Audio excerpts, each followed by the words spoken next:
एकादशी व्रत का नियम क्या है और कैसे एकादशी व्रत का फल मिलता है। कई बार चर्चा हुई, बहुत सुंदर।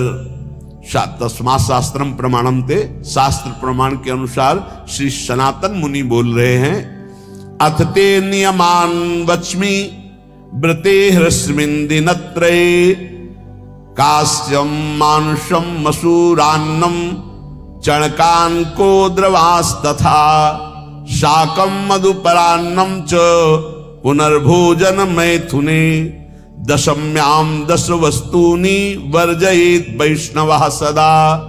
इसे एकादशी रहनी हो और एकादशी का फल प्राप्त करना हो, उसको ये नियम पालन करना चाहिए। अथ ते नियमान वच्मि व्रते ह्रस्मिन् दिनत्रये, उसको 3 दिन, एक तो दशमी और एक द्वादशी और फिर बीच में एकादशी, उसको 3 दिन संयम में रहना होता है, तब बीच की एकादशी का उसे फल प्राप्त होता है। जिसे एकादशी व्रत रहना हो उसका नियम है कि दशमी के दिन कांसे के पात्र का त्याग करें। वैष्णव सिद्धांत है कि कभी जिसमें मांस बना उस रसोई का भोजन न ग्रहण करे। मसूर की दाल, चना की दाल, कोदों और कोई भी शाक, शहद, दूसरों का अन्न, दोबारा भोजन और मैथुन, ये दशमी के दिन त्याग दे। एक बार दशमी के दिन भोजन करे 24 घंटे में, क्योंकि एकादशी रहना है। कांसे का पात्र, जिस रसोई में मांस बना उसके भोजन का त्याग, मसूर की दाल, चना, कोदो, शाक, मधु अर्थात शहद और दूसरे के द्वारा दिया हुआ भोजन और दोबारा भोजन और मैथुन क्रिया, इनका दशमी के दिन कभी भी प्रयोग ना करें। इन 10 वस्तुओं से वैष्णव दूर रहे दशमी के दिन। फिर एकादशी के व्रत में, ये पीछे तो हम वर्णन कर ही चुके हैं, कहीं नहीं आया यहाँ कुटू का कचौड़ी पकौड़ी और सिंघाड़ा का हलवा और सावा, ये दुनिया के खीर और सब। ये एकादशी के दिन किसी भी तरह की गेम आदि क्रीड़ा ना खेले। जैसे अब आज व्रत है तो बैठे हैं अपना मोबाइल में गेम खेल रहे हैं, ऐसा कोई भी क्रीड़ा नहीं। द्वैत क्रीड़ा, किसी भी तरह का गेम, ये सब खेल नहीं। द्वित क्रीड़ाम च निद्राम च तांबूलम दंत धावनम, परापवादम पैशून्यम स्तेयम हिंसाम तथा रतिम, कोपम हनत वाक्यम च एकादश्याम विवर्जयेत। एकादशी के दिन उपासक को चाहिए कि वो किसी भी तरह की क्रीड़ा, मनोरंजन बिल्कुल नहीं। चनिद्राम, नींद नहीं लेनी उसको, न दिन में न रात में। एकादशी व्रत, और प्रायः पुराने महापुरुषों ने ऐसा किया है। रामदास जी डाकोर के रात में जाते थे, रणछोड़ भगवान के यहां कीर्तन करते थे जाकर। तभी तो भगवान उनके कीर्तन पर, उनकी भक्ति पर रीझ कर गाड़ी में बैठकर उनके साथ आए थे। पूरी रात जगकर कीर्तन करना, और दिन में तो सोना ही निषेध है। द्वित क्रीड़ाम च निद्राम च तांबूलम, पान खाना निषेध है एकादशी को, बिल्कुल नहीं, जो व्रत रह रहे हैं। और दंत धावनम, वृक्ष से तोड़कर जो दतून की जाती एकादशी के दिन नहीं। परापवादम, दूसरे की निंदा करना, चर्चा करना नहीं, अर्थात अधिकतर मौन व्रत धारण करे एकादशी के दिन। पैशून्यम, चुगली करना। स्तेयम, कोई चोरी करना। हिंसाम, वाणी से, शरीर से, मन से किसी को दुख पहुंचाना। रतिम, अर्थात भोग करना, मैथुन करना। कोपम, किसी के ऊपर गुस्सा करना। अनत वाक्यम, झूठ बोलना, एकादश्याम विवर्जयेत, एकादशी के दिन ये नहीं करना चाहिए। एकादशी को एक बार कुछ फलाहार शुद्ध, अगर आपके पास कोई व्यवस्था नहीं तो थोड़ा दूध है, जल है, ऐसे आप लेकर, या थोड़ा सा फल ले लिया, थोड़ा सा फल लेकर के प्राण पोषण, एक दिन में मर नहीं जाओगे। कितने तो निर्जला एकादशी रहते हैं, हर एकादशी निर्जला। पूज्य श्री मथुरा दास जी निर्जला ही रहते थे हर एकादशी। चलो भैया आपकी सामर्थ्य नहीं तो जल 2-4 बार ले लो, एक बार थोड़ा सा दूध और फल ले लो, चल जाएगा काम, प्राणों का पोषण हो जाएगा। ये आचरण न करे, एक बार कुछ आहार ले ले, वो भी शुद्ध भगवद अर्पित प्रसाद। फिर द्वादशी को काश्यम मांसम सुराम छौद्रम तैलम वितथ भाषणम व्यायामम च प्रवासम च पुनर्भोजन मैथुने अस्पृश्य स्पर्श मासूरे द्वादश्याम द्वादश त्यजेत। काश के पात्र में द्वादशी को भी भोजन न पावे, जिस रसोई में मांस बनाओ उसमें आहार न ले, किसी भी तरह का नशा द्वादशी को न करे, शहद न पाए, तेल के बने पदार्थ न पाए, मिथ्या भाषण न करे और बहुत शरीर का व्यायाम न करे, बहुत थकावट वाले कार्य न करे, दोबारा भोजन न करे, एक बार द्वादशी को भी भोजन पवित्र, मैथुन न करे, जिसका स्पर्श नहीं किया जाता ऐसे पदार्थों का स्पर्श न करे, और मसूर की दाल न खाए। द्वादशी को जो इन नियमों का पालन करता है, दशमी द्वादशी ऐसे और एकादशी ऐसे, तब उसे एकादशी व्रत का फल प्राप्त होता है। जो इस पद्धति से एकादशी, ये जो मनमानी है सब नहीं, हर पदार्थ मिल जाएगा आपको फलाहार में, हर पदार्थ हमको बताया गया कि आपको जो चाहो सब पदार्थ फलाहार का। अरे भाई हरितोष व्रत है तो हरि प्रसन्नता के लिए एक दिन भूखे रहने बहुत आनंद आता है। पहले भगवत कृपा से ऐसी गंगा जल पी करके कुछ दिन, फिर कभी कभी निर्जला एकादशी का भी आनंद। बड़े संन्यास मार्ग में थे तो बड़े संयम से सब शास्त्रीय पद्धतियों का निर्वाह होता था। उपासक को चाहिए कि इन नियमों से व्रत का अनुष्ठान करे, मनमानी आचरण न करे। सबसे प्रार्थना जो एकादशी रहते हो, हरितोष व्रत इसे कहते हैं, भगवान की प्रसन्नता के लिए रहा जाता है, रहना चाहिए, जो अपनी आचार्य परंपरा में हैं जैसे, जिनका सिद्धांत है। पर रहने का सिद्धांत ये श्री सनत कुमार जी वर्णन, श्री सनक जी महाराज, ये सनत कुमार जी वर्णन की। सनक जी महाराज कह रहे हैं, यदि भगवान का आश्रय नहीं, सत्संग नहीं है, तो इन 4 में से एक हो तो नाश कर देता, फिर चारों हो तो सर्वनाश हो जाता है।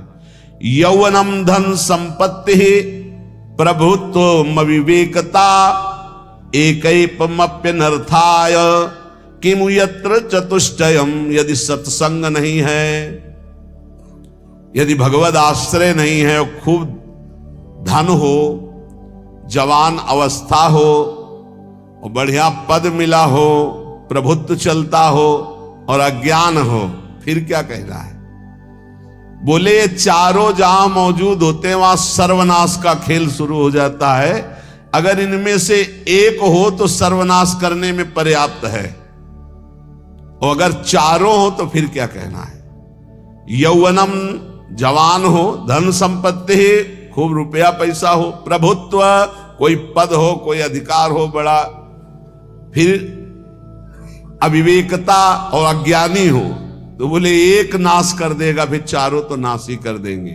और अगर सत्संगी है तो ये चारों महान कार्य कर देंगे।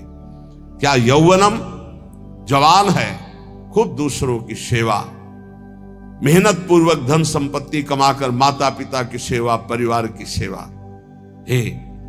ये माता पिता, हमारा वेद कहता है मातृ देवो भव, तैत्तरीयोपनिषद, मातृ देवो भव, पितृ देवो भव, आचार्य देवो भव, अतिथि देवो भव, यान्य नवद्यानि कर्माणि तानि सेवितव्यानि नो इतराणि, यान्यस्माकः सुचरितानि तानि तोयोपास्यानि नो इतराणि, ये के चास्माच्छेयाः सुब्राह्मणाः तेषां त्वया स्नेन प्रश्वसितव्यं, श्रद्धया देयम् अश्रद्धया देयम्, श्रिया देयम् ह्रिया देयम् भिया देयम् संविदा देयम्। वेद कहता है मातृदेवो भव, माता साक्षात हमारी भगवान है। देव हरि को कहते हैं, केशव देव जैसे कहा हरि को कहते हैं, गोविंद देव, मातृ देव, माता भगवान है। ए धिक्कार है उन पुत्रों को जो अपने माता के द्वारा पोषित किए हुए शरीर से हाथ उठाते हैं अपने माता पिता के ऊपर। नरक में तुम्हारी जो दुर्दशा होगी भोगोगे। एक हमको दिखाया गया दृश्य कि अपनी माता की कोख में लात मारता है, थप्पड़ मारता है, पिता बैठा है उसको लात मारता है, थप्पड़ मारता है, बाल घसीट कर गेट तक माता को ले जाता है। अब इनकी जो दुर्दशा होगी ये बोल नहीं पाएंगे, बता नहीं पाएंगे। ऐसी जगह मारा जाता है कि बस तलकते रहो, कुछ कह नहीं सकते, घोर नरकों की प्राप्ति होती। वेद कहता, तैत्तिरीयोपनिषद, मातृ देवो भव, ध्यान से सुन लो, सत्संग है, ये माता साक्षात भगवान है। अगर तुमने मारा वाह भर करके इसके आंसू गिरे, जितने आंसुओं की बूंद से भूमि के कण भींजेंगे उतने कल्प तक नरक भोगोगे। ध्यान रखना, तुम्हारा कभी यश, कभी कीर्ति, कभी श्री, कभी हिरी, ये कभी तुम्हारे उदय नहीं हो सकती। तुम्हारा सर्वनाश हो जाएगा अगर मां पे हाथ उठाया। पितृदेवो भव, पिता साक्षात भगवान है।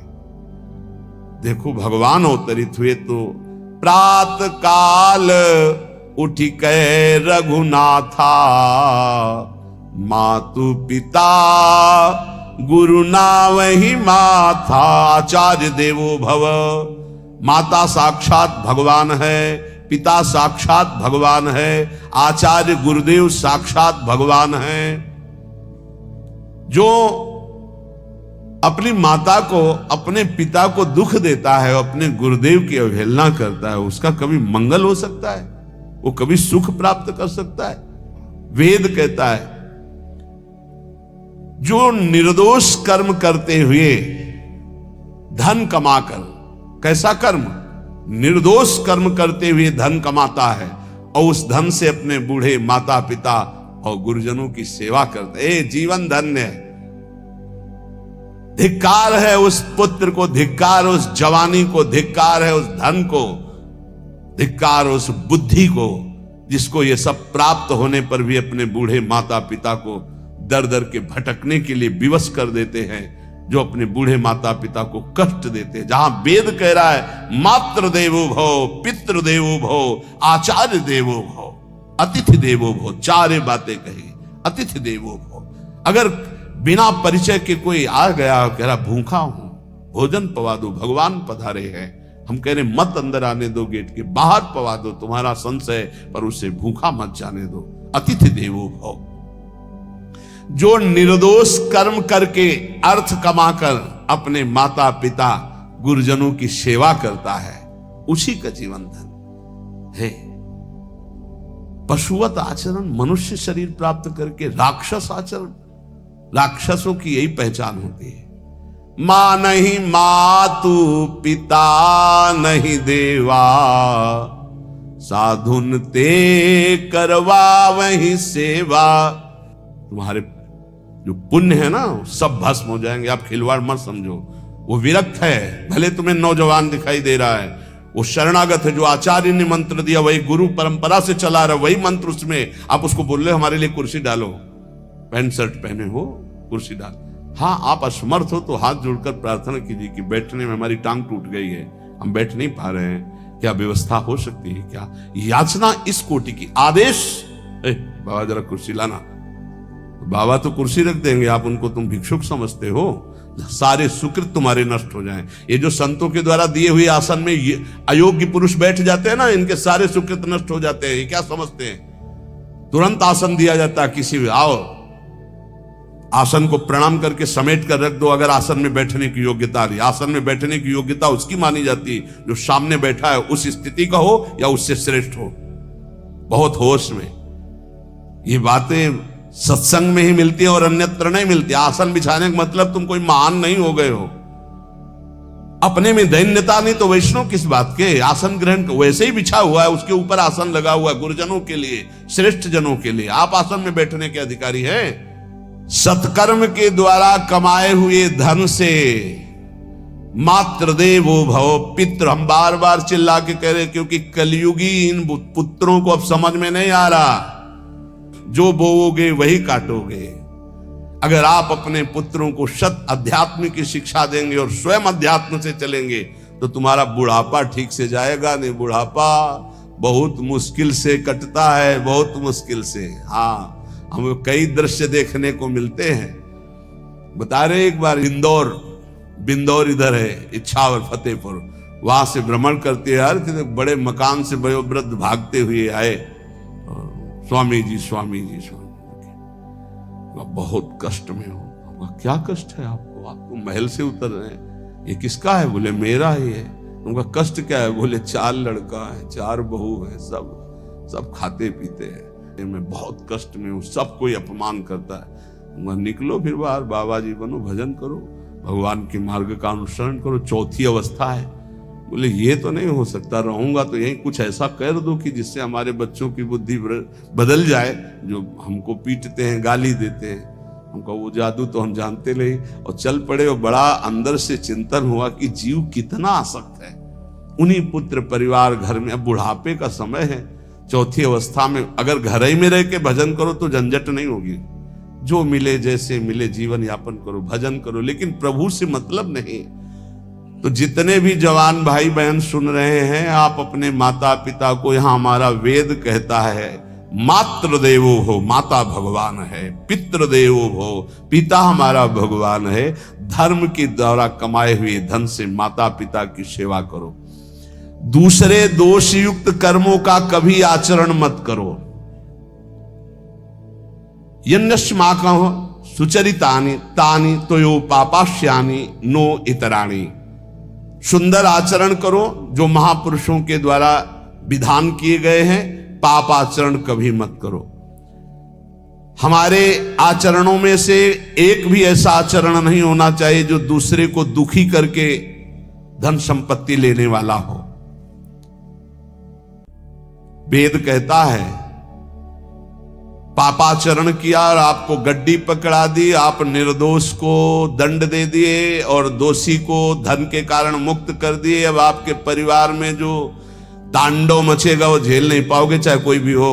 बहुत ध्यान से सुनना, ये सत्संग है, ये शास्त्र है। जो अधर्म पूर्वक दूसरे के द्वारा दिए हुए धन से गलत निर्णय करता है, दोषी को मुक्त करता है और निर्दोष को दंड देता है, उसको दुखिया को न सताइए, दुखिया देगा रोए। जब दुखिया के मुखिया सुने तब तेरी गति क्या होए। मर्सिडीज गाड़ी में भुन जाओगे भुट्टे की तरह अंदर, कोई सांस लेने की जगह नहीं मिलेगी। कैसे? आगे से गाड़ी में किसी कारण आग लग गई, चलती गाड़ी में। अब आजकल सब रिमोट का सिस्टम होता है, वो तार जल गए जिनसे गेट खोला जाता है। अब गेट लाख लोग हैं आसपास, कोशिश कर रहे हैं, न गेट खुल रहा है न शीशा तोड़ा, भम मचा हुआ है। चीखते हुए अंदर एक एक परिवार का सदस्य भस्म हो रहा है। क्यों? किसी के परिवार को उजाड़ा तुमने, किसी के निर्दोष की तुमने दंड विधान किए हैं, पापाचरण किए, वो भोगना पड़ेगा। इसीलिए बार बार तुम्हें भयावह शब्दों से कहते हैं कोई तुम्हें दंड नहीं देगा, तुम्हारे कर्म हर समय तुम्हारी खोपड़ी में सवार हो, वही तुम्हें दंड देंगे। इसलिए हमारा वेद कहता है यन्यस्माकः सुचरितानि तानि तोयो पापास्यानि नो इतराणि। जिसमें महापुरुष विधान किए हैं कि ये आचरण करो वो सुकृत है, और जिसे मना करते ऐसे पापाचरण मत करो, कभी दूसरे का अहित मत करो। जो कोई भी हमसे श्रेष्ठ गुरुजन है उनका आदर करो, उनको आसन दो, उनको विविध पदार्थों से सुख पहुंचाओ, विश्राम कर लेने के बाद वार्ता करो। श्रद्धा पूर्वक माता पिता गुरुजन अतिथि इनकी सेवा करना परम धर्म है। अश्रद्धा पूर्वक इनको कभी मत बर्ताव करो। बोलना, भोजन ले, बूढ़े जनों को ऐसे देखा है, ऐसे बड़ा कर लो, तुम्हारी भी बुढ़ापा आएगी, पता नहीं आ पाएगी कि नहीं आ पाएगी।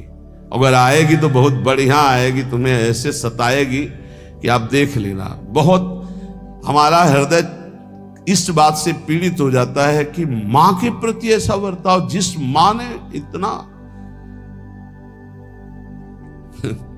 पिता की क्षमता से हजारों गुना बढ़कर माता का प्यार होता है। ऐसे माता को, ऐसे पिता को हमें तो लगता है रोज चरण धो के पीना चाहिए। भगवान साक्षात इनमें विराजमान है। भगवान सच्ची कहता हूं, जो अपने माता पिता को त्रास देते हैं भगवान भी रक्षा नहीं करेंगे। कोई दान पुण्य तुम्हारा काम नहीं आएगा, क्योंकि ऐसे महामहिम पूज्य माता पिता के प्रति आप ऐसा देखो। प्रार्थना करते, चाहे गाली बकने वाले, गुस्सा करने वाले माता पिता हों, यदि वो चल नहीं पाते, वयोवृद्ध है, तो भगवान की तरह पूजा करो, उनके व्यवहार को मत देखो, तुम्हारा काम बन जाएगा, उनका आशीर्वाद आपको मिल जाएगा। आर्थिक स्थिति के अनुसार अतिथि की सेवा करो, गुरुजनों की सेवा करो, भय से भी युक्त होकर सेवा करो। अधिकार है माता पिता का, गुरुजनों का, यदि आप सेवा नहीं करोगे तो अपराध लगेगा। इतना बड़ा शरीर पैदा किया है, लेवरी करो, रिक्शा चलाओ, उससे जो मिले अपने माता पिता की सेवा करो। तो यहां कह रहे कि ये चार अगर आपके पास हैं, इनका सदुपयोग नहीं हो। यौवनम धन संपत्ति प्रभुत्व अविवेकता एकैपमप्यनर्थायम किमु यत्र चतुष्टयम। यदि धन है, जवानी है, आपका प्रभुत्व चलता है, बड़े पद में हो और अज्ञानी हो, एक तो सर्वनाश कर देता है, फिर चारों हो तो सर्वनाश पक्का। और यदि कहीं भगवान का आश्रय मिल जाए, संत जनों, तो ये परम मंगलदायक है। अविवेक विवेक में बदल जाता है। जो धन है इसकी तीन गतियां बताई गई हैं। दान भोग विनाशश्च राया शूर्गतस्त्रिधा। तीन गति होती है, एक दान और एक स्वयं भोग करना, और अगर नहीं किया तो सर्वनाश, वो नाश को ही प्राप्त हो जाएगा।